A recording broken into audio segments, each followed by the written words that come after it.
So Yowen joins the dance company and soon finds out that there's a lot more than she imagines. That's basically the story of Suspiria. I'm John Chang, Dan Edmonds.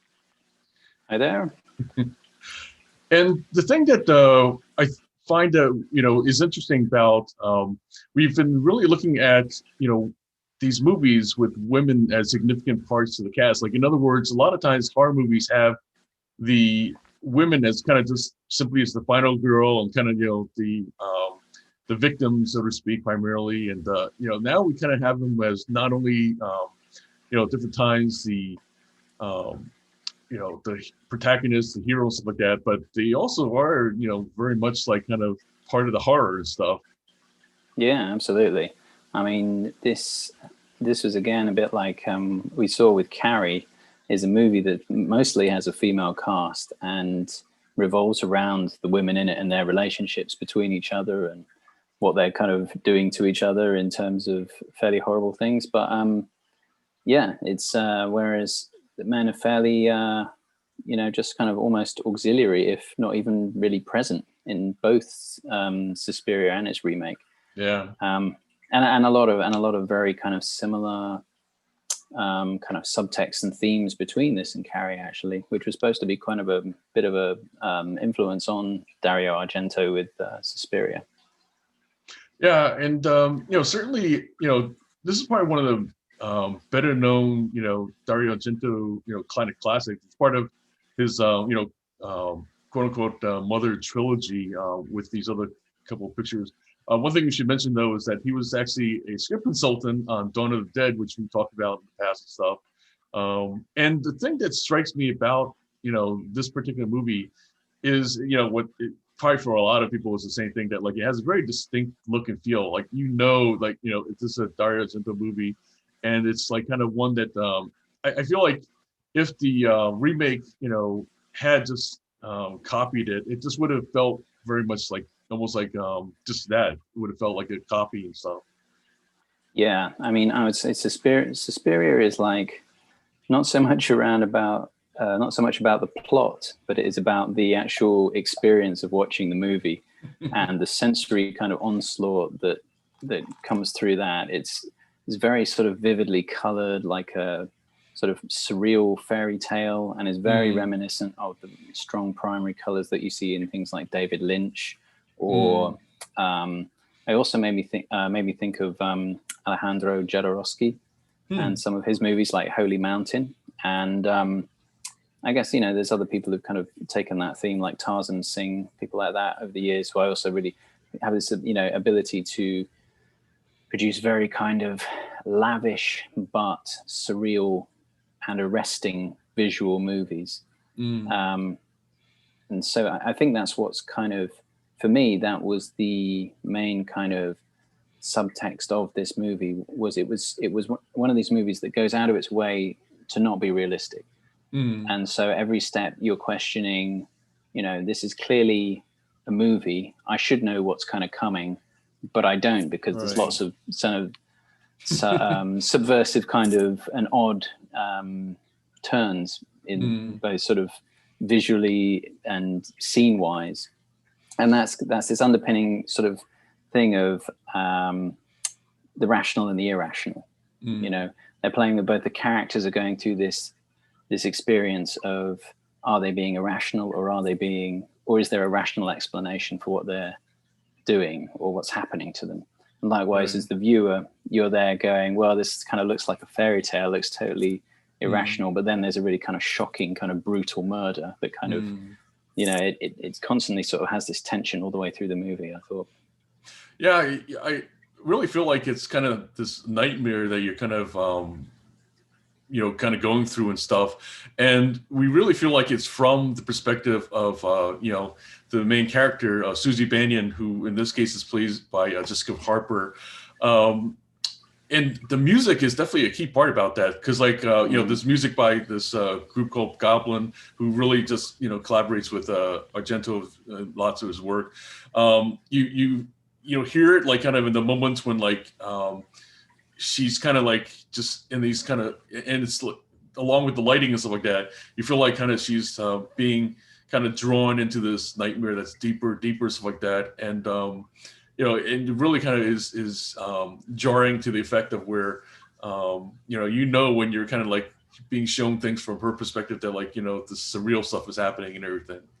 Yeah, no, I mean, firstly, the music, the theme is really iconic in this and being used in quite a few sort of rap tunes and various other things. But this kind of them sort of whispering like witches and things like this over the audio track is really high up in the mix. It's not subtle at all. And so you're immediately there sort of thinking, these are like voices in your head almost when you're watching the movie, because they're too loud to be connected to any of the characters. It's not like the characters could be hearing this, and this is like you as the viewer, as the person watching the movie, which I thought was really interesting for me.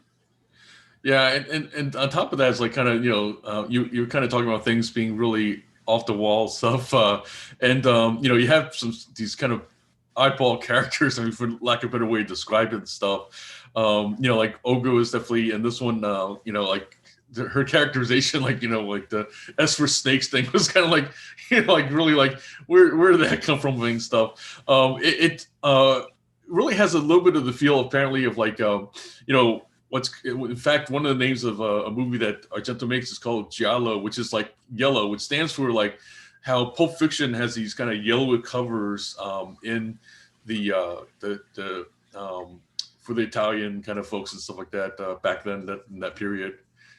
Yeah, I mean, a lot of the performances kind of are very over stylized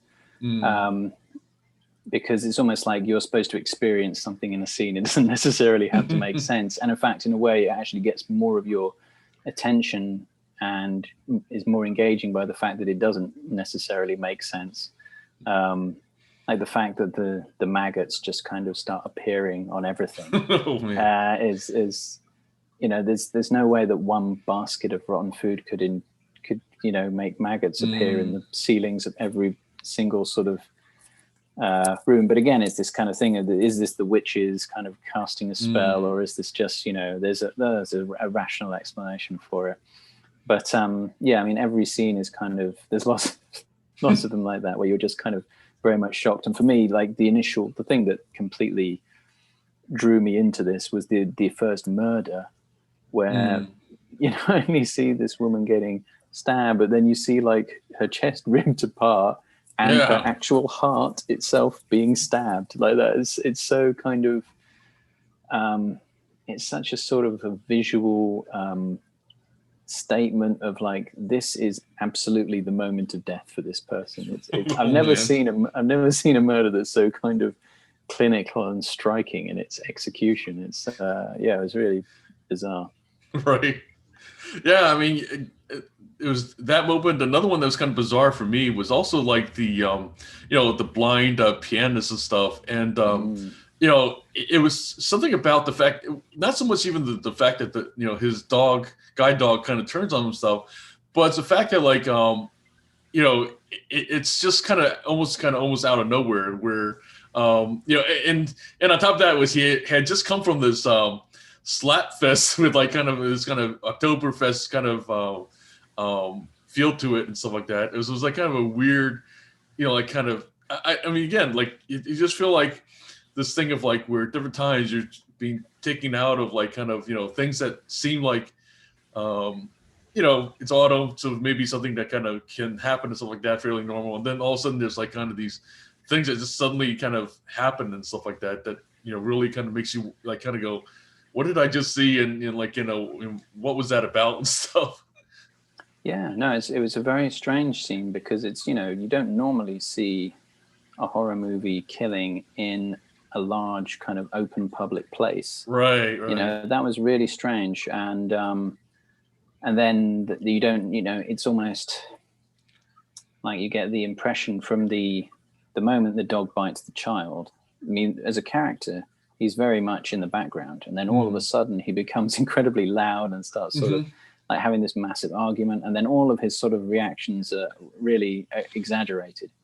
And so this, this blind man shouting at the top of his voice in a completely empty sort of public place, a square like that, makes you just think of, someone who's homeless and gone mad or something like that. And yeah, rather than your typical kind of killing in a horror movie, it's and it's more reminiscent of a spy thriller in terms of, like, you often find in those kind of movies, someone being killed in a public place is quite kind of subversive, because the last thing you kind of expect. So yeah, it's a really interesting scene. And if nothing else, I mean, it's great for the weird, I don't know if it was a stuffed dog or what they did to do that scene, but it was quite a comical kind of animal scene, that I thought. There's quite a lot of kind of funny prosthetic animals. I mean, it's a cool movie, but the animals it's great, you know.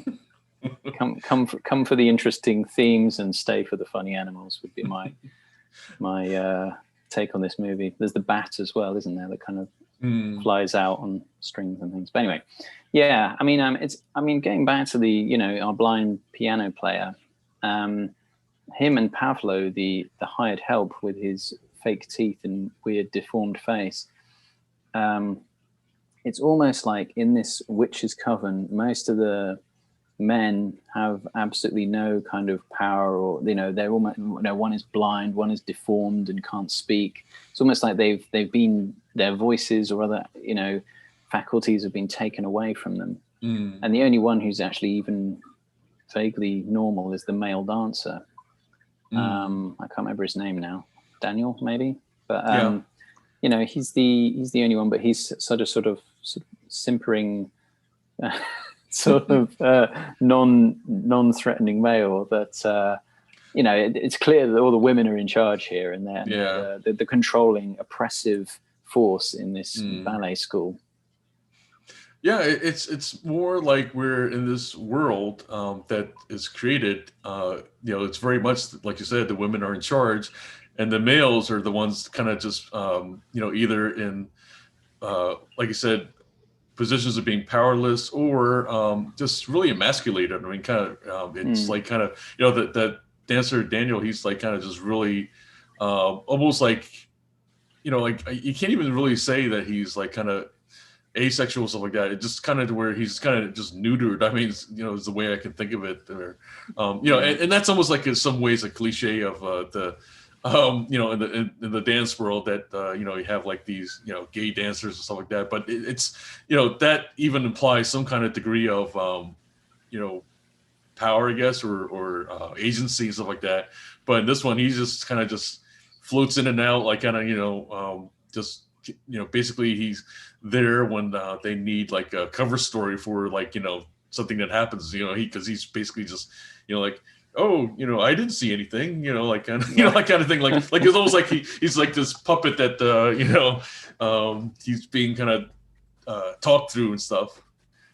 Yeah, and I guess the only other male character is the professor, who explains the kind of lore of this thing.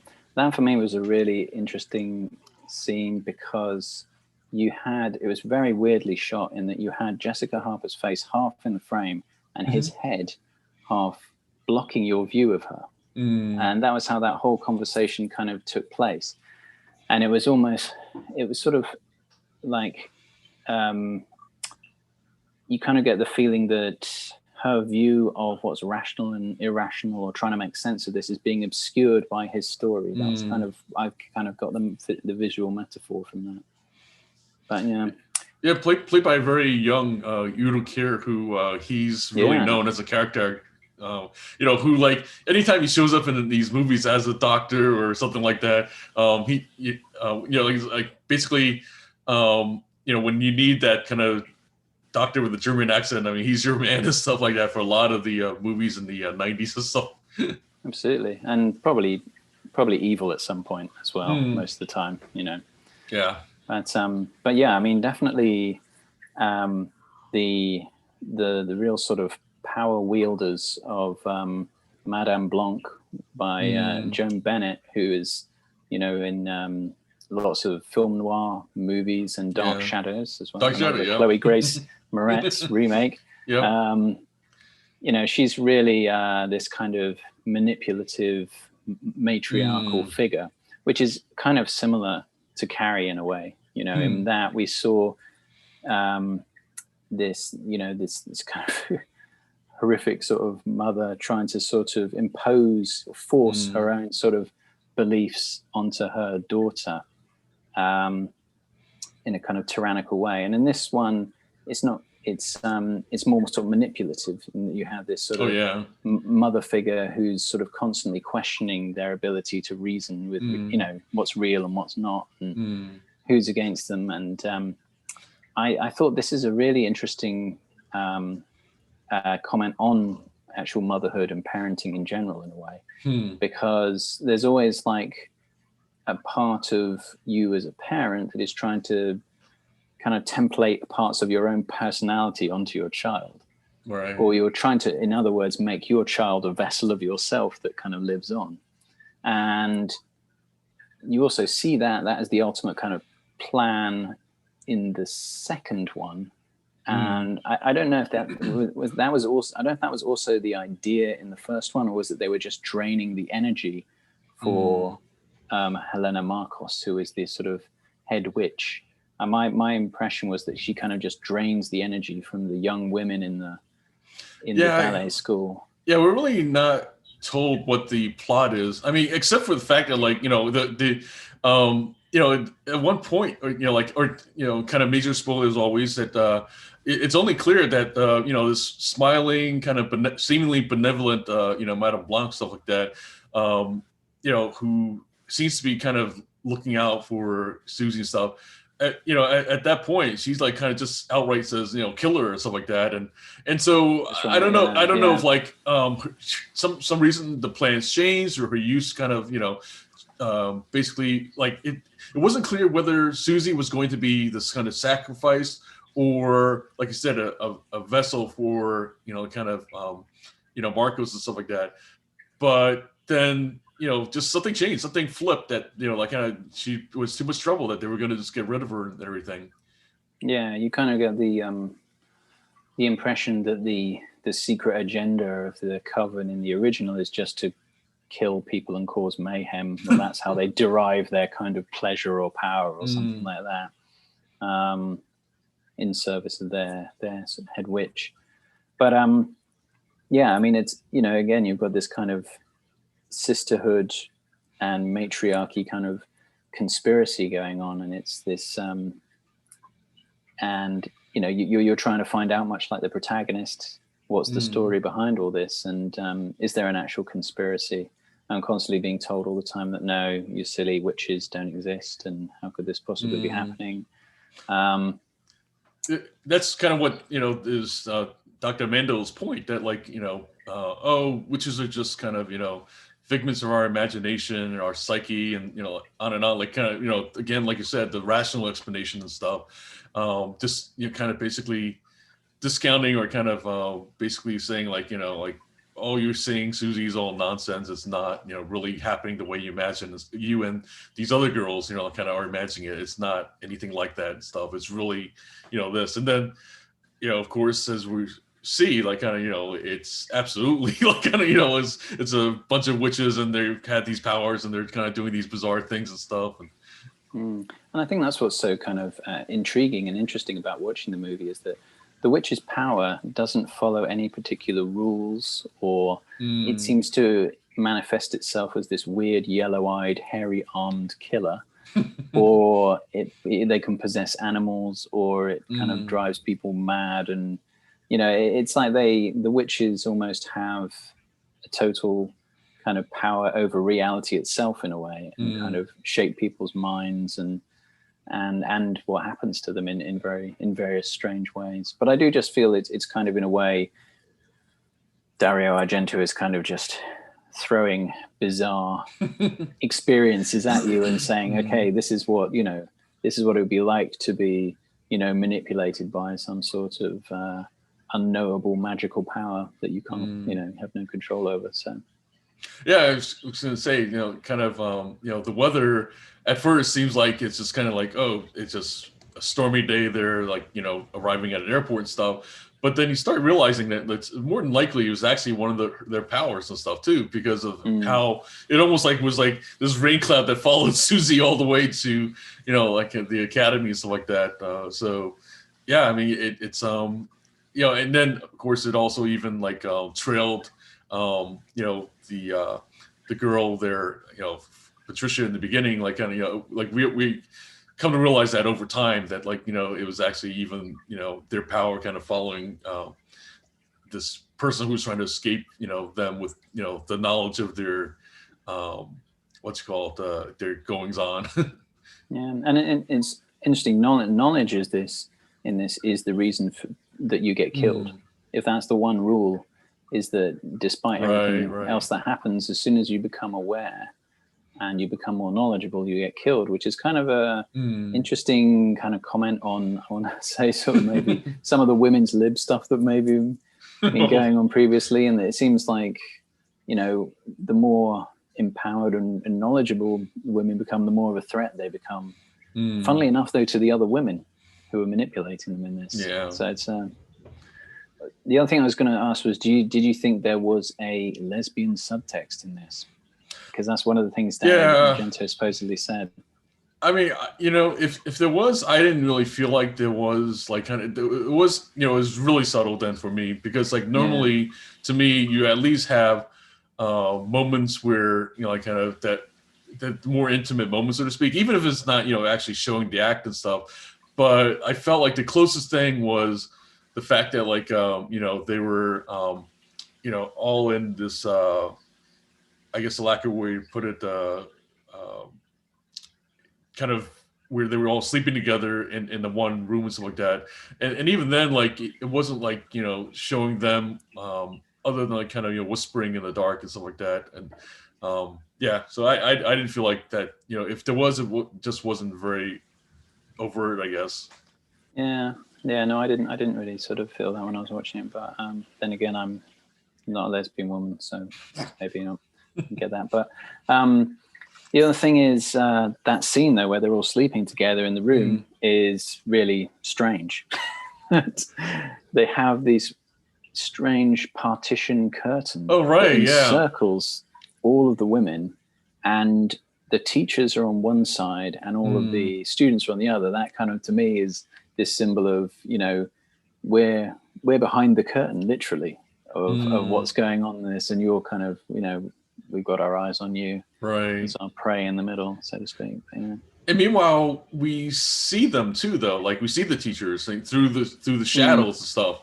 So that's what's kind of strange as well. You know, like, because you would think then that, you know, if you, I don't know, maybe they wanted to kind of make it very clear, overt, that, you know, that the teachers are there and stuff like that. It's almost like kind of showing their presence. But I mean, to me, that also loses some power in the sense of where then, you know, they can, the students know when the teachers are leaving, right? And then, of course, when the, you know, cat's away, you know. Yeah. Yeah, speaking of the teachers and where their goings on, I thought the whole thing of counting the steps of where the teachers go and then they follow was a really interesting idea. And you know, that's a great moment of tension in this movie. And creepiness in that, you know, when you're following Sarah as she retraces the steps and the surroundings get stranger and darker and weirder as she's kind of trying to find this secret room. That's a really effective scene. Yeah. And then kind of oddly climaxes with her falling into what seems to be just a random pile of razor wire. Right. That was quite odd, but yeah.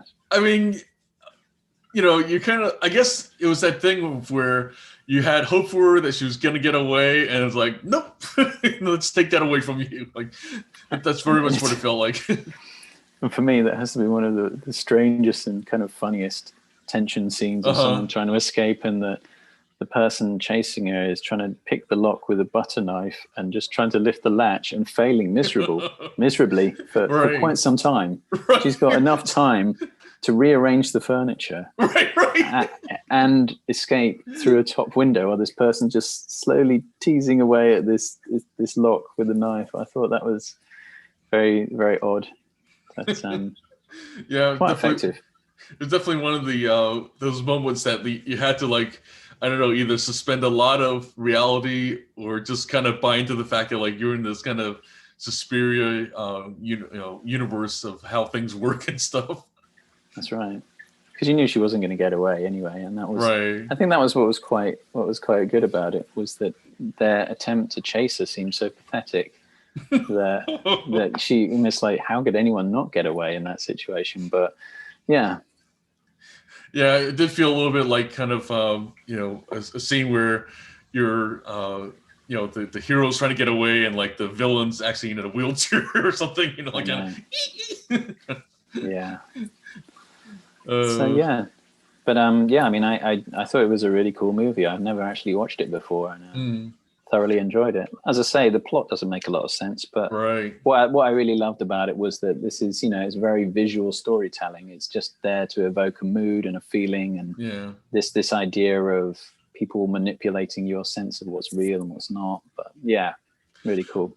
I think it's like really, for me as a kid watching it, it was a lot more scary than I remember. Like kind of that's what's interesting, that and part of it too was like it used to be on like late at night as part of this thing called Chiller Theater, where like this bloody hand would rise out of this claymation bloody hand would rise out of the sand and stuff like that, and I kind of would say chill, or like kind of and so it just kind of had a very nightmarish feel, both like kind of that this kind of insert that they would have, like kind of as they cut to commercial break and stuff, and then like the movie itself, and it just kind of like the stuff that, like, I think as a kid, different times when you see it, it did kind of really make you feel like like kind of something out of your own nightmares and stuff.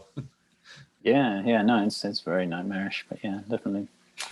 So, I mean, we are now in our fourth movie in our Grace Moretz remake ensemble, I guess. And surprisingly, like I guess we had this anticipation that she had a more significant role and stuff like that, going into it. And like she's introduced as Patricia, and we're thinking like, oh well, Patricia's also going to have a more significant role. Nope. No. that was a what's called I don't know about disappointing, but it was like kind of definitely a surprise. And I guess disappointing in the sense that, like, as always, we kind of look forward to more of her performances and stuff. But overall, though, like this film by Luca Guadagnino, it's really just an homage to Dario Argento. I mean, it's kind of like where this director clearly, has a love for Argento's work and stuff like that, and we really see it, that like it's not by any means a cheap imitation, or it just basically really honors it, but then kind of puts its own stamp on it and stuff. Absolutely, yeah. I really, and I mean, I want to say I really enjoyed it because I didn't think it was an amazing movie, but it was very good, and I would say this is one of those movies where there's a lot going on in it. But it doesn't necessarily make it a really good movie. But but it is pretty good. But there's a lot of very interesting themes going on, and a lot of subtexts and a lot of symbolism and all sorts of things in this remake. But I love the fact that he just issued the whole color palette and went for something purposefully in the other direction. But you're right, this is actually my type of remake, in that you don't just do a shot for shot remake of the original. You take some of the themes of it, but you'd sort of pivot it into a completely new direction. So I thought it was a very ambitious movie. So I really kind of like admired what they tried to do with it. Definitely. One of the things that, besides, of course, like kind of having Dakota Johnson as the protagonist, Suzy Bannion this time, who, is known for the 50 Shades of Grey, series and stuff, is Tilda Swinton. I mean, we've seen her in Snowpiercer and stuff, of course. And, we see a bit of how she's a chameleon. And here, like, she's really turns out the full, like chameleon 100, 10% plus and stuff, where, she's not only, kind of Madame Blanc and stuff, who, that's primarily who you see in the trailer and everything. I didn't even realize she was actually the doctor as well. And, like kind of in this one. Well, I didn't realize it was her, but I realized pretty quick in that first scene where Patricia's talking to the doctor that it was someone wearing prosthetics. And I thought, oh, well, probably what we're going to see later on in the movie is some kind of flashback to when they're young, and we'll see them.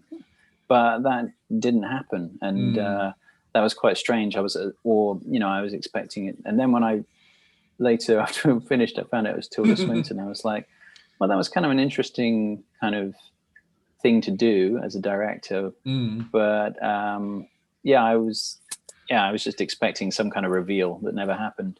But you're right in this, and that Tilda Swinton is doing a veritable Alec Guinness in this movie, because she's playing, I think it's like 3 or 4 different roles. Oh yeah.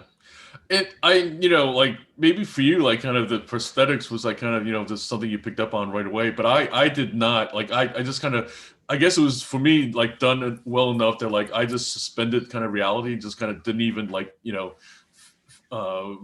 realize that or see that until like, actually like, in the credits or whatever, like kind of, oh, that was her. Like kind of.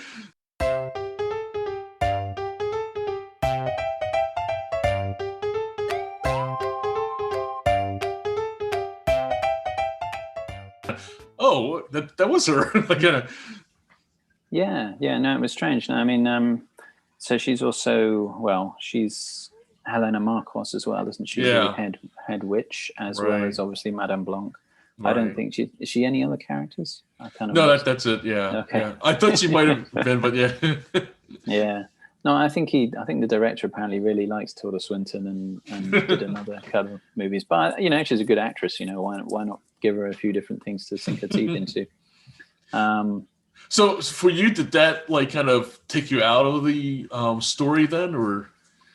I think because I noticed it was prosthetics, it did take me out of the bit, because I just kept either waiting for a twist or a reveal, and then when it didn't happen, I just thought, well, that's, I guess that I was then sort of racking my brain saying, what are they trying to say with that? It's like they've already basically, I mean, if they had few male roles in the first one, they're practically non-existent in the remake. So it's a very clear statement in this one that, well, I mean, the only man even featured in it is the policeman who has the witches laughing at his member while they sort of toy with the idea of skewering it and things like this, which I thought was quite funny. But I'm trying to work out, is that some sort of, you might be reading, I might be reading too much into it, thinking that, it was some sort of clever comment on gender roles or something like this. Or maybe the director just thought, why not? I've got Tilda Swinton. I'll put her to work and give her some interesting stuff to try out. Well, I mean, if you kind of take the philosophy of the story by the writer of the March, The Egg and stuff like that, it's kind of, to me, how according to that story and everything, we're all facets of this one kind of being. So it's kind of like also akin to the idea of the Force. Like kind of we're all connected and stuff like that. And so like having her in very different roles, but at the same time, facets of the story. Because like Markos, of course, is like kind of the destructive force, or the one that kind of is really just trying to take over or actually keep her dominance and stuff. Madame Blanc is like the one kind of challenging the power and stuff like that. And meanwhile, like kind of the Doctor is in fact unwittingly trying to be a catalyst for this change and stuff like that. But yet then if they're all one person, this kind of shows how like, we're having these power struggles and all that kind of stuff. But really, like kind of we're in theory struggling against ourselves, and like kind of like the idea of the net sum always being zero and stuff in some ways. Yeah, no, absolutely. Yeah. I mean, yeah, it was interesting. I was still trying to rack my brains over that as to playing different facets, were they all the same character or some sort of weird twist like that. But I mean, I guess in this one, you're right. There's the whole kind of political power struggle going on in this. In the original, it's kind of an oppressive matriarchy, whereas in this, it's political forces. You've got the two kind of parties of the Coven, Helena Markos versus the Madame Blanc, and they sort of ambitiously tried to map on the Red Faction sort of Meinhof stuff from Germany at that time. I kind of felt like I could have done with 10 minutes, shorter running time, and not really included that, to be honest, because it's it felt very bloated, a bit like Helena Markos. And yeah, it didn't really add much to it. I think you could have had that as a self-contained, you could have had it just within the Coven itself, and that still would have been enough to carry me through the movie, really. Yeah, I mean, if you wanted to kind of just keep it to the plot, but I think for me, what that did was kind of, like using that as a backdrop, showed the connection of, that like, at any point we have this kind of power struggle between kind of, left and right and stuff like that. And, and again, like kind of, to me, that was like kind of the net sum gain that like, in the autumn of 77, it was basically the left faction trying to, gain dominance against, in theory, like kind of that was supposedly the will of the people, so to speak. And that's why Vogue was like kind of invoked and everything like that. And meanwhile, the federal government was kind of more right wing. And then to me, like, it's kind of like the parallel, if you will, is the fact that like, Markos is like kind of the right wing, so to speak, and stuff like that. She's the conservative party. And then meanwhile, like kind of, Madame Blanc is like kind of, like literally even her name, right? White, versus black. Like she's trying to, bring more of this, kind of light, so to speak, to, what's happening, because she has a more, caring, I guess, if you will, attitude towards Suzy Bannion, like, and so she's really hesitant about, sacrificing her to, like kind of this decaying power structure that she's kind of sees and stuff.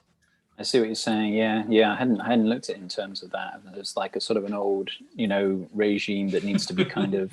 But I mean, it is a sort of a call for revolution, really, isn't it? I mean, in this movie, and I think they used, the sparing color use of color in this is red. There's everything is very drab except for the red in this, and you kind of see the ritual where they're dancing. They're all very brightly dressed in red, and also Madame Blanc right at the very end is this real sort of figure of red, as in the revolutionary force within the Coven.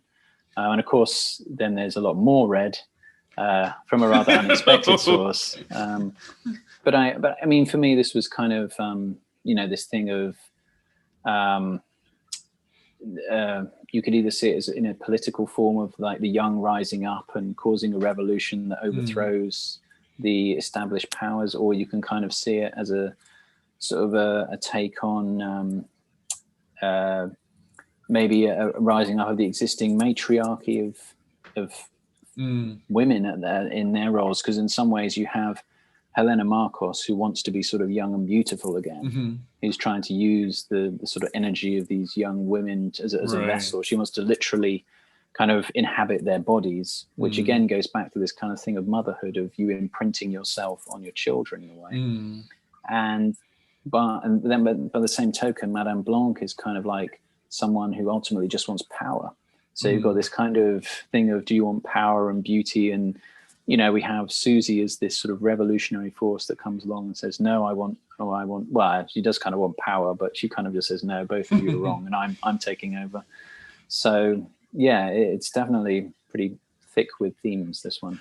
Yeah, there's this saying in the military about how, wars are, fought by 20-year-olds, led by 40-year-olds, and then they're started by 60-year-olds, and so, in effect, we really see that, like kind of that the young women, like kind of that are, like you said, being kind of sucked for their life force and stuff like that. I mean, that's in a way, like kind of a lot of times the establishment, so to speak, that they're, kind of sending in these young 19-year-olds into like kind of, countries overseas to fight their wars for ideologies and stuff like that. That basically, different times. One of the most telling statements was, in the movie Forrest Gump, where Bubba turns, sadly to kind of Forrest and stuff like that, and says, why are we here? Kind of, which was like echoes kind of these young guys, like kind of that they were like, why are we here, like dying and stuff like that.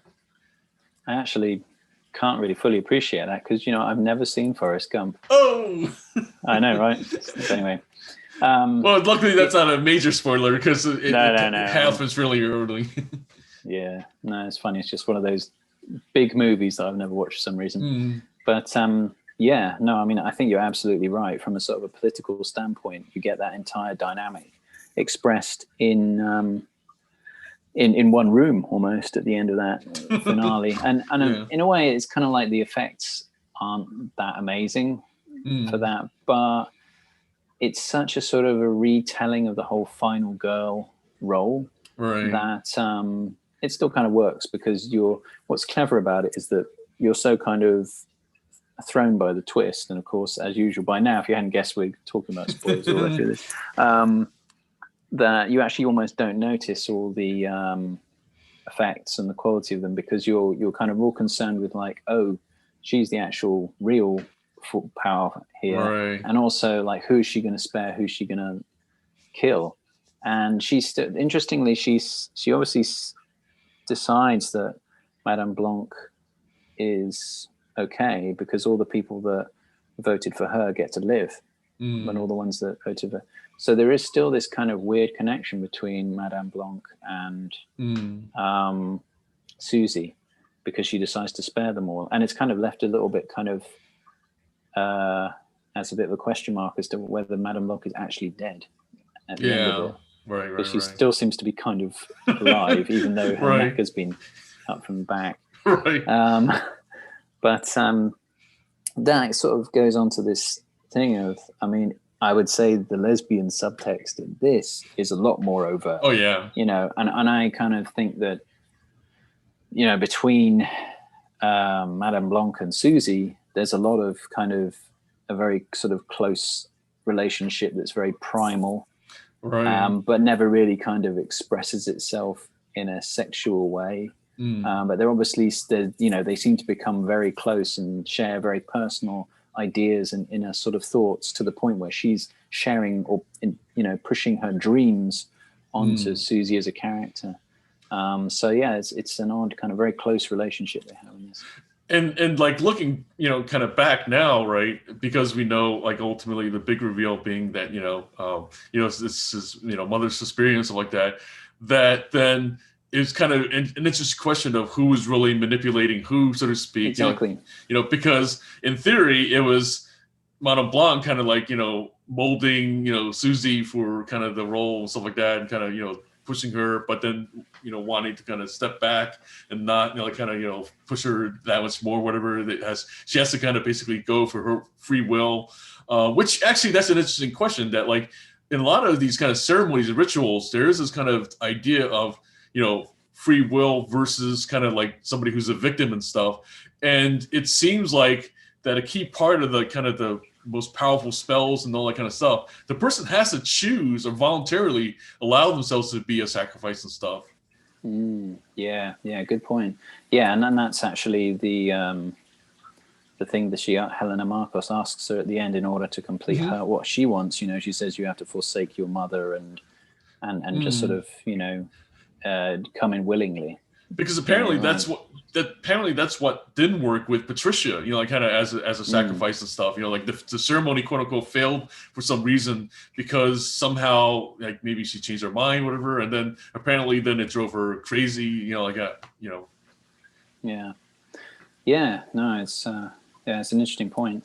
I also thought, I mean, in terms of the rituals, that was what was in, I mean, the ballet itself wasn't really touched on at all in the original. No. And this is, and you know, ballet as a kind of art form is pretty hard work for the women who are the ballet dancers. You know, they often have, you know, real strain on their feet and various other sort of physical. It's a very physically demanding and kind of life changing in that respect.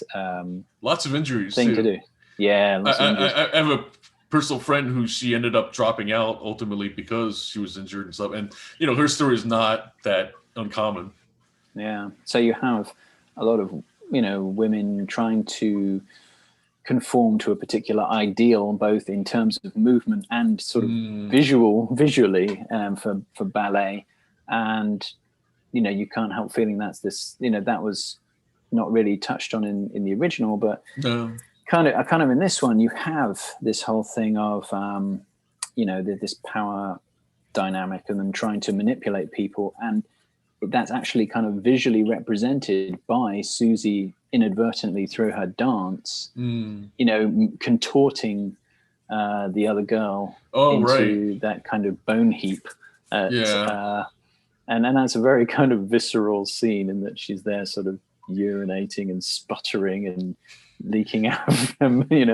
It's pretty horrendous. And I would say in terms of horror movies, that this isn't a particularly scary horror movie, I would say, but that had this, it was a very disturbing scene there, because it was kind of, it was almost like torture porn, but the fact that she's still kind of alive, that's the most sort of weird thing about it is that was definitely one of the most horrific kind of scenes, and definitely like it really made this one memorable as a remake and stuff like that. Definitely, yeah. And and I thought the use this, if you want to sort of keep going with the sort of sexual undertones, you notice that it's all these older women witches piercing these young women with their silver hooks and things like this, which was kind of interesting. So but I mean, in terms of that, was a really visually interesting scene. Someone called it it kind of, that it resembles a rib and stuff, which is kind of interesting, kind of symbol in the kind of Bible, right, and stuff, because it's actually Adam's rib that's removed, and then basically that's what's used to create Eve and stuff, and it's partially, of course, that leads to ultimately kind of man being thrown out of the Garden of Eden, on and on, stuff like that.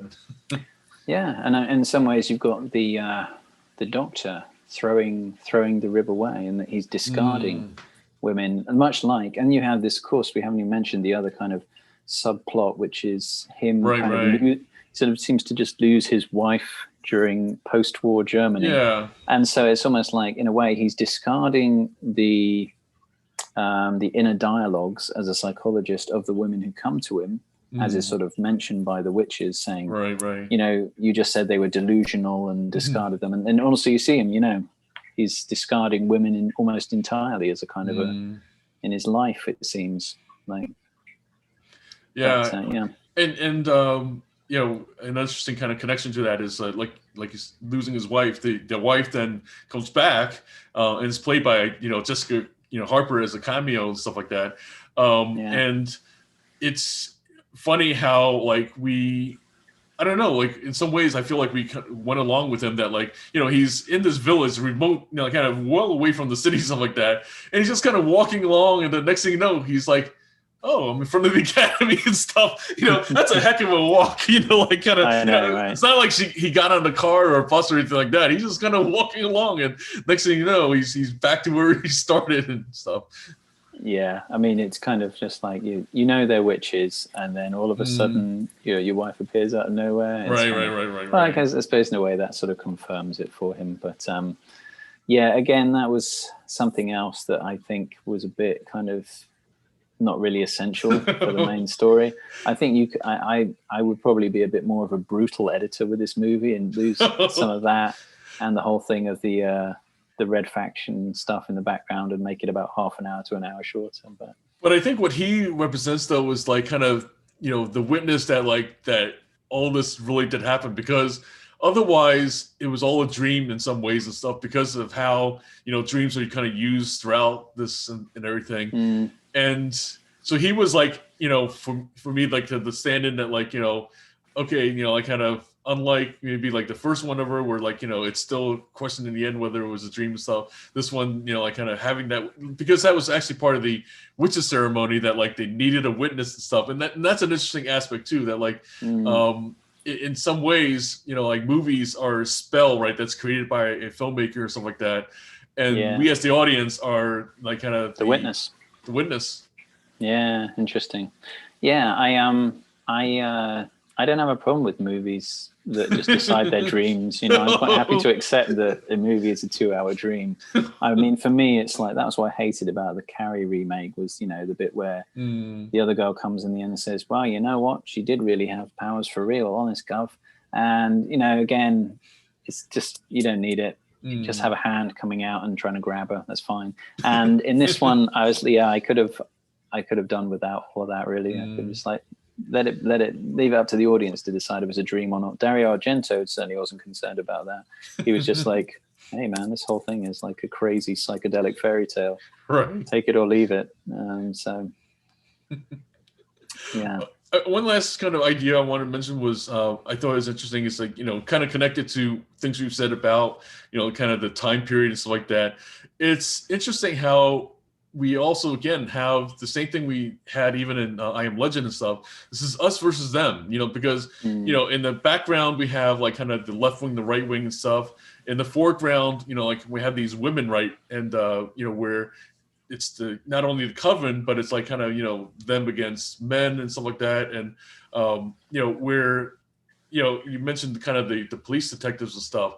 They were kind of in the moment allowed to kind of enter and stuff, but then they're toyed with and stuff in like kind of as, just basically like kind of, powerless kind of, toys and stuff like that in this case. It's again, like they're the them in this case. And, anybody who's within the walls, right, and stuff is the us. Yeah, absolutely. I think it's there's less of a conspiracy kind of plot in this one, I would say, in that it becomes it's more about who's affiliated with who and who has the power and all this kind of stuff. It says very early on that these are witches we're dealing with. It doesn't even really kind of, I think within the first 20 minutes, that it's a coven of witches, whereas you have to wait the entire movie in the original to find that out. Right. But in terms of, I was thinking actually again about the political themes in this. I think one of the more kind of outside of the red faction, and the other thing that I got out of this was this idea that, you can be embraced by a particular regime that embraces you like a parent, like a father or mother. And I'm thinking fatherland here, in that, you are under the trance of a particular regime, and that allows you to do these sort of horrific things in the name of a kind of a cause. It just, again, kind of threw me back to World War II in this one. So, And for me, like, a kind of funny idea, like, I guess we talked about it indirectly, is this, like, to me, we certainly know many stories like kind of The Sopranos or, other ones where, organized crime, right, has like this, dealings and stuff like that in their wars. And then meanwhile, the fronts, right, are the, the strip clubs or like kind of, other establishments and stuff. And so here you have this dance academy who's this kind of storefront for this, underworld battle that's going on, the struggle of power and everything. And I thought that that's an interesting idea that we don't often see in, it's almost like kind of in a way that like you'd have to kind of really build out a world that, in which I feel like this movie kind of touches on, is that like, maybe different times, like, these power struggles, even like maybe the 1977 events, right, are these kind of struggles as maybe in the way the Bible talks about that kind of, that the forces of evil are, constantly at odds with those of good. I had to say, though, the ending did kind of strike me. The whole movie did feel a little bit like an art house version of Underworld a little bit. In that is always about like two factions of supernatural beings fighting each other. So it did have a bit of Underworld vibe to it, but definitely. It was still much more interesting though in execution. Speaking of differences and how they're and being ambitious in execution, and did you notice that they had Tom York from Radiohead? He did the music for it. Yeah, so that was kind of, I mean, it was pretty good. It wasn't as good as the Goblins with Dario Argento, but it was pretty interesting at times. I kind of quite liked his score for it, and he's from Oxford, so represent. That was kind of an interesting thing I noticed on the credit roll. Yeah, and overall, like, I, for me going into it, I really didn't have, as we kind of, I feel like different times you have to set your expectations for these remakes pretty low and stuff like that, and so Yeah. mine was pretty low, to be honest, and everything. Even Yeah. though like I kind of found the trailer kind of intriguing and everything, but I found myself really engaged with like kind of this 6-act structure, which is kind of unique and everything, and that actually kind of for me. Even though that this is well over or nearly an hour longer or stuff like that, it kept me going and stuff. Just kind of like where it kind of chunked it down, and I felt like I could kind of really sit through it that way, where like these chapters of a bigger story and everything. And yeah, I mean, I felt like it was really just surprising, like kind of that I didn't really think much of it. But what's also interesting though is that like even though I mean, it got pretty well, and kind of the critically acclaimed and all kind of stuff, but at the same time, it just box office wise, and sadly, Yeah. it pretty, yeah, it failed, for lack of a better way to Yeah. put it. Yeah, I mean, I guess unfortunately, it is in a way. I really feel like horror movies get the short end of the stick in terms of recognition in the industry, because I do think that you have to come up with some really pretty amazing ideas to make a successful horror movie. But it just shows you, if you try and be too intellectual and too art house, you're doomed. There's not much appetite for that in horror. Which is a shame, really, because I think, as I said, as we talked about, we don't often have this much to talk about in terms of a horror remake, and this one has a lot of stuff going on. So yeah, it's a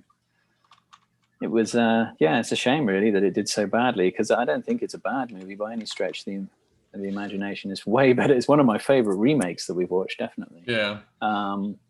I mean, what I really loved about it was this whole idea. I really just thought it was so interesting. And we should also mention that the choreography was done by a professional choreographer. And there's some really kind of interesting, very expressive kind of dancing in it, which are all very interesting to watch. But this idea of like, magic is tied to dance is a really interesting idea. And the fact that there's this cool, and I love this kind of thing. This reminds me of Donnie Darko, where someone has like a book and it's got these hand-drawn scribbles of weird magic incantations of like, if you dance here, that person gets contorted over on the other side of the wall and all this kind of stuff. So I actually paused a lot of that and read a lot of the text that was going through there.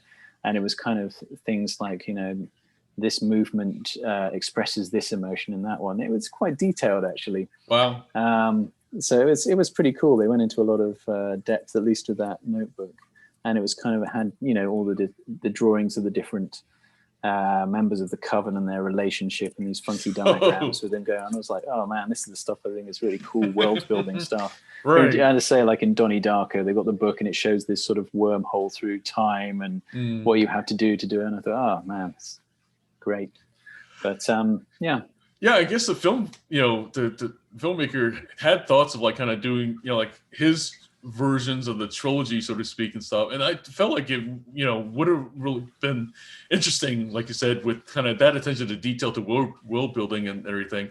But unfortunately, because of the box office kind of results, it's not very likely. I mean, in which to me it's ironic also because of like the other movie that kind of was more art house even was Mother with Jennifer Lawrence and stuff, and that one apparently had at least broken even and like kind of made some money and stuff like that, and that one like by far was like not nearly as coherent or what's called not nearly as watchable. Right. Yeah.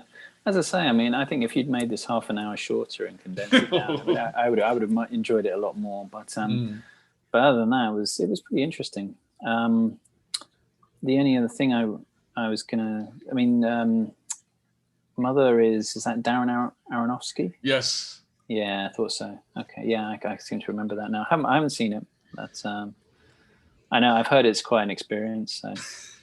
And that's an interesting kind of thing too. That like maybe in some ways these other modern directors, they kind of take a cue from Dario Argento in this idea of like kind of that you're not different times just simply telling a story and kind of having a stylized, way of doing it, but creating an experience, kind of, immersing people in this kind of bizarre world where you suspend kind of your normal reality and just kind of just experience it for better or for worse.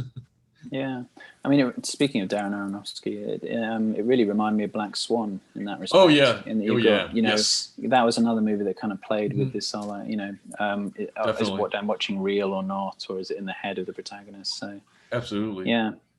That one was quite. That one was for me a lot, better movie overall than like kind of maybe not. I mean, it's better, I guess, than this version of Suspiria, but definitely like kind of you almost think like it's two different directors though between that and Mother. Yeah. I mean, for me, actually, I didn't like Black Swan at all. Oh, okay, interesting. And we're going way off topic here, but Sure. I mean, I just for me, I just didn't feel like Natalie Portman was a naturally graceful enough dancer to really pull that role off, and it just got a bit silly towards the end. In my opinion. I think it's one of those movies that it got all this recognition, and I was like, I don't really know what the big deal is, but right. Anyway, I'm very cynical in that respect, but I would rather watch Suspiria remake again than Black Swan again if I had to choose between the two. But I mean, ultimately, I go back to my whole thing of what makes a really, really great movie as opposed to just a pretty good movie is this ability to rewatch it. And for me, Suspiria is interesting and it has a lot of interesting things, but I wouldn't be in a hurry to rewatch it anytime soon. Yeah. Whereas the original, I could probably see myself after a while rewatching that just for the kind of the visual kind of sensory overload of it. But yeah. Yeah, I've definitely, kind of watched it a couple times now, and each time it's just amazing how it has a very much that nightmare of feel, and it really is an experience that like like if you're in the mood for something that kind of like where you're like wanting to immerse yourself into this kind of dreamlike world and stuff like that's your ticket. Yeah. I mean, one thing that we should probably mention from the original we didn't talk about was the fact that they based the ballet school on a house somewhere in Germany, but then reconstructed everything in sets in Rome. Oh, I didn't know that. And yeah, basically they built the entire facade on the outside of a building, and everything that you see inside, which is why it has such a weird primary nightmarish kind of quality, because everything was like made, which I don't think was the case for the remake, although I could be wrong, but maybe it was. Yeah, I mean, it's really sometimes that's part of the smoke and mirrors of movie making, where like they do it intentionally that you can't tell when you're on a set and when like kind of you're actually filmed on location and stuff like that. Because I've been involved with some shoots where you're on the set and like kind of because of the lighting and stuff like that, you feel like you really are kind of at a location and like that really is the outdoors and stuff like that. But in reality, of course, it's all the wooden constructions of kind of that these combination of the prop people and the design people kind of mix in with lighting and stuff like that. That again, it's just smoke and mirrors that it's designed so you can't tell the difference.